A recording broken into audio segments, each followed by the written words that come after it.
বাংলাদেশের জাতীয় সংসদের বাজেট অধিবেশন বসছে আগামী 7 জুন। রাষ্ট্রপতি মোহাম্মদ শাহাবুদ্দিন ওই দিন দুপুর 3টায় ত্রয়োদশ জাতীয় সংসদের দ্বিতীয় অধিবেশন আহ্বান করেছেন। এই অধিবেশনেই পেশ করা হবে 2026-27 অর্থ বছরের জাতীয় বাজেট। সংসদ সচিবালয় জানিয়েছে, সংবিধানের 72 অনুচ্ছেদ অনুযায়ী এই অধিবেশন ডাকা হয়েছে এবং ইতোমধ্যে সব ধরনের প্রস্তুতি শুরু হয়েছে। জাতীয় বাজেটকে কেন্দ্র করে প্রতি বছর জুন মাসে অনুষ্ঠিত হয় এই বিশেষ অধিবেশন।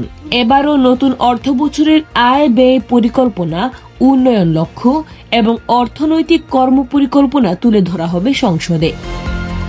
বাজেটের ওপর বিস্তারিত আলোচনা করবেন সংসদ সদস্যরা। এরপর তা পাশের কার্যক্রম সম্পন্ন হবে।